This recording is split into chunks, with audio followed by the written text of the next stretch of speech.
Set a smart गोल। अब smart गोल का मतलब क्या होता है?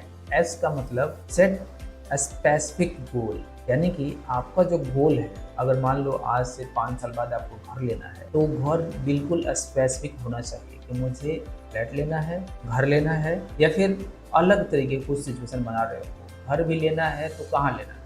गाँव में लेना है, शहर में लेना है, किस एरिया में लेना है और उसके क्या रेट है, 5 साल बाद क्या रेट होंगे और कितना आपको फंड चाहिए, कितना आप उसे लोन फंड करवाओगे।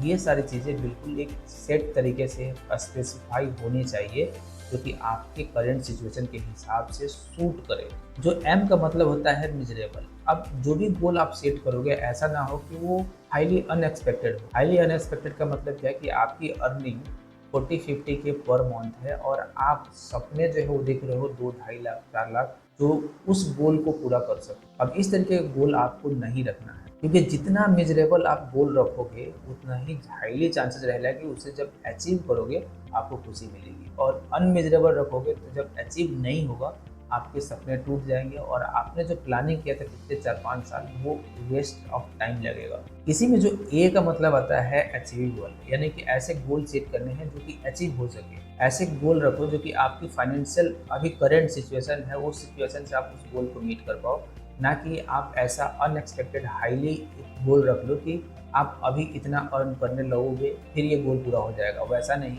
आप जितना कर रहे हो उसके हिसाब से अपनी गोल सेटिंग करो, तो वो गोल स्पेसिफाई भी होगा, मेजरेबल भी होगा और अचीवेबल भी होगा। आर का मतलब होता है रिलेवेंट, यानी कि आपकी गोल आपके लिए कितना रिलेवेंट रहेगा 5 साल बाद, ये ज़्यादा ज़रूरी है। कौन सा गोल आपके लिए रिलेवेंट है? अब ऐसा गोल बिल्कुल भी सेट मत करो कि 5 साल बाद अनरिलेवेंट हो जाए और जिस गोल के लिए आप जा रहे थे वो गोल अनरिलेवेंट हो गया। ऐसा बहुत सारे गोल्स है, जैसे आपने किसी कार के सपने आज पाले कि आप 5 साल बाद वो कर दोगे। 5 साल बाद में हो सकता है कि 4-5 नए मॉडल आ जाए और आपके लिए वो चीज़ें इररिलेवेंट बन जाए।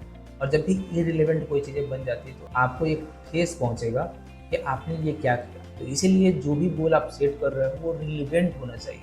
रिलेवेंट गोल सेट करो और उस गोल को अचीव करने के लिए आगे काम करना शुरू करो। टी से आता है टाइम बॉन्डेड, यानी कि आपका गोल जो होना चाहिए वो टाइम के हिसाब से बंधा होना चाहिए कि अगले 5 सालों में आपको क्या करना है, अगले 10 सालों में आपको क्या करना है, अगले 20 सालों में क्या करना है, अगले 15 सालों में क्या करना है। अगर आपका रिटायरमेंट का गोल 15 सालों में है तो उसके हिसाब से आप काम कर रहे हो नहीं कर रहे हो। आपका 20 सालों में है उसके हिसाब से काम कर रहे हो कि नहीं कर रहे हो।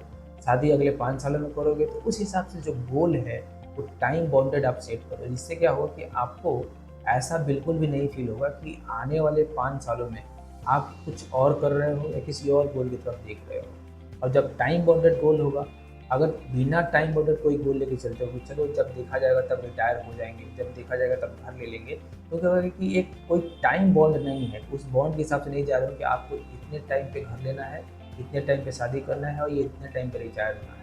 और जब टाइम बाउंडेड कर दोगे तो आप उसके लिए फोकस होके काम करना शुरू करोगे। तो वीडियो अगर अच्छा है, इन्फॉर्मेटिव लगा है तो लाइक कर लेना, अपने दोस्तों के साथ शेयर कर लेना, चैनल सब्सक्राइब कर लेना, ताकि जब भी ऐसे वीडियो अपलोड करते रहेंगे तो आपको नोटिफिकेशन मिलते रहेगा। मिलते हैं अगले वीडियो में, तब तक के लिए धन्यवाद।